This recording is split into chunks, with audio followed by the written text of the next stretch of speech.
Ես երկու հարց ունեմ, շատ կարևոր է ճանապարհները, որոնք որ վթարավտանգ են, դրանք պետք է ուղղակի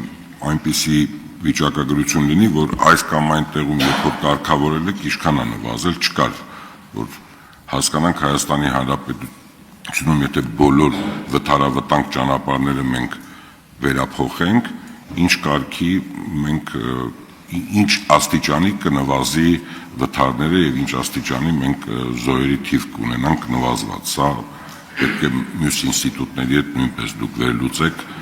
նկատի ունեմ ոստիկանությունը նույնպես պետք է ձեզ տա այդ վթարների դեպքում ինչ է եղել ուղիղ այդ տեղում, որտեղ որ վթարավտանգ են եղել։ Սա առաջինը։ Երկրորդը շատ մեծ դժգոհություն եմ ես ուզում հայտնել, որ միտեղ վերանորոգում է գնում, միլիարդներով գումարներ են պետությունը վճարում, որպեսզի վերանորոգեն ճանապարհները, բայց այդ նախազգուշացնող նշանները շատ ավելի կարճ է։ Նույնը եւ բենզալցակայաններում, գազալցակայաններում միանգամից հենց մայրուղու վրայից միանգամից գնում է աճ։ Արտասահմանում այդպես չի։ Մի քանի 100 մետր առաջ նախազգուշացնում է եւ ավելի իրան աճ ճանապարհ է տալիս։ Դուք հիմա նոր ճանապարհներ գծում եք, բայց չեք գծում, որ նա ով պետք է գնա այս կամ այն հասարակական բենզալցակայան կլինի, չգիտեմ, խանութ կլինի, ինչ կլինի, երբ որ նա պետք է գնա աճ, միանգամից այս ճանապարհի վրա եւ միանգամից աճ է գնում։ Դուք պետք է մի քանի 100 մետր հնարավորություն տաք, որ նա ընդհանուր մայրուղու չշեղվի։ Այդ շեղումները ես չեմ տեսնում եւ ցանկացած վերանորոգման աշխատանք միանգամից գալիս է, տեսնում ես արդեն վերանորոգման մոտ ես։ Դու պետք է շատ ավելի շուտ զգուշացված լինես եւ մեզ պետք է հասկանանք, այդ որ զգուշացված չի տեղ ինչքան վթար ենք ունեցել, ինչքան զոհեր եւ ինչքան վիրավորներ ենք ունեցել։ Այս երկու հարցը, որը որ ձեզ է վերաբերում, ձեր ինստիտուտին, ձեր կառավարմանը։ Շնորհակալություն։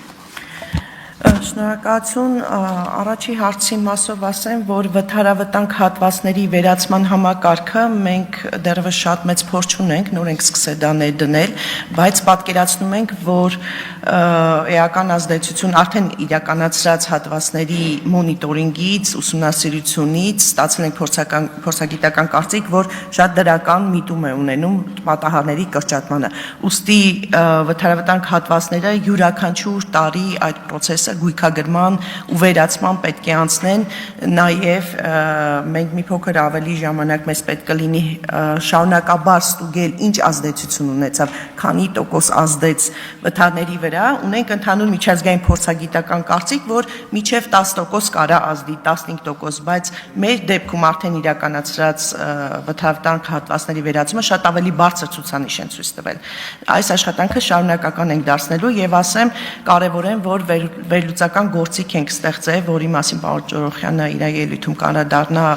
մազձի օժանդակությամբ եւ ճանապարհային դեպարտամենտը միանալու է ներքին գործերի նախարարության պատահարների հաշվառման համակարգին եւ այնտեղ ստեղծած վերլուծական գործիքները մեզ հնարավորություն պետք է տան սև կետերը գույքագրել եւ տեսնել այդպիսի վթարավտանգ հատվածները նույնիսկ ավտոմատացված կերպով։ Այսինքն սա մի ամբողջ գործընթաց ենք մենք դարձնելու, կշարունակենք օրենսդրական կարգավորումները, կշարունակենք հետեւողական վերացնել, տալով նաեւ լրացուցիչ լուծումներ, բայց այս պահի դրությամբ պատասխանը այն է, որ դրական է եւ դրա համար մենք դարձեցինք այն որպես նոր ինստիտուտ, նոր համակարգ ճանապարհների ենթակառուցվածքի անվտանգության բարելավման հարցում եւ դրանք ավելացնեի, որ դրանք կնպաստի նաեւ այն մեծ դիագնոստիկան, որը ճանապարհային ցանցի համար որ պատրաստում ենք անել, այդ ճանապարհային անվտանգության ազդեցության գնահատումը, դա միջազգային մեծ հեղինակային ծրագիր է, այս տարի արդեն սկսել ենք կատարել, որոնք որ հենց այդ բորգություն ունեցող ռիսկերը պետք է բացահայտեն, մեզ էլ հնարավորություն տալ հենց այդ խնդրահարույց ու խոցելի հատվածներին ցուցաբերել հատուկ մոտեցում եւ ինժեներական միջամտություններ ըստ անհրաժեշտության անկախ նրանից ճանապարհը նորավարյա կանգնվե, ինչ վիճակում է, եթե կա խոցելի խնդրահարույց հատված, ռիսկային մենք նույնականացնում ենք ճանապարհը ռիսկային հատված ենք ստանում, այնտեղ անպայման ինժեներական հետազոտություն եւ միջամտություն պետք է կատարվի լրացուցիչ միջոցառումներ իրականացնելու միջոցով։ Երկրորդ հարցի հետ կապված իրականում Խոսվեց մեծածավալ շինարական աշխատանքների մասին եւ կարիք կար նաեւ անդրադառնալ շինարարության փուլում առաջացող ճանապարհային անվտանգության խնդիրներին եւ քանի որ մենք շինարական աշխատանքները մեծամասամբ կատարում ենք երթևեկության չընդհատման պայմաններում փորձում ենք մեծացնել հսկողությունը այն պահանջների նկատմամբ, որոնք վերաբերում են նախազգուշացնող նշանների տեղադրված լինելուն, տեղամասերը լուսազդանշային արկածով լապտենելով եւ կահավորված լինելու պահանջներին եւ այլն, նաեւ պայմանագրում տուգանքների համակարգ ենք ներառել այդ պայմանները չխախտելու համար ընդհանուր գնի 0.5%-ի չափով տուգանք ենք նախատեսել եւ ձեր դիտարկումները հաշվի կառնենք, որ դրանք ավելի շուտ դրանք ունեն իրենց ստանդարտներն ու նորմերը բնականաբար ինչ հեռավորության վրա պետք է տեղադրվի ինչ պայմաններում սա մեր հարցերից մեկն է փորձում ենք սա լավացնենք աշխատանքը այս պահին խիստ հսկողություն ենք իրականացնում բայց եւ այնպես շարունակելու ենք եւ այդ նկատառումը անպայման մենք հաշվի կառնենք երկրորդային ճանապարհների մասով նախազգուշացնող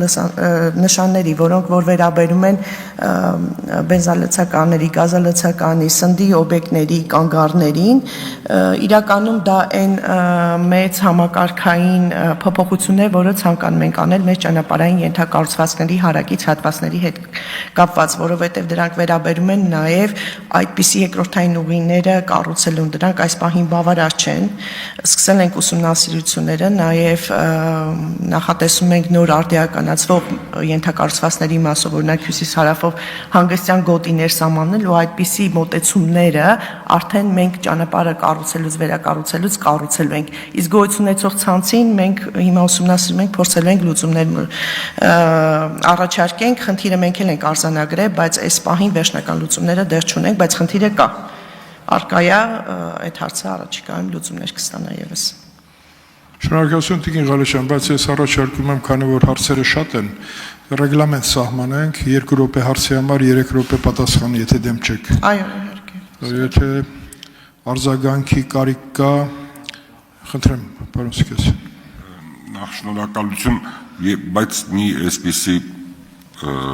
տեսակ է, որ մենք արտասահմանում բոլոր ճանապարհներին տեսնում ենք, բոլոր վթարավտանգ հատվածներում շատ զգուշացնող նշաններ կա։ Ուղղակի մարդը չի կարող այդ զգուշացնող նշանները, չգիտեմ ինչ վիճակում պետք է լինի, որ չզգա։ Որտեղ վթարավտանգ է, նշանները արդեն զգուշացնելով քեզ ուղեկցում են։ Լույսային,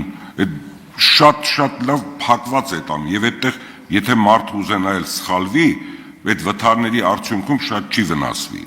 որտեղ շատ է զգուշացվում։ Մարդը չի կարող, արդեն գալիս է այդ վթարավտանգ հատվածը, այնքան լույս է տեսնում, այնքան այդ ուղեցույց է տեսնում, որ չի կարող նա այլ կողմ գնալ։ Խոսքը սրա մասին է, եւ նույնն էլ այդ ոնց որ ասեցինք սննդի օբյեկտներ եւ այլ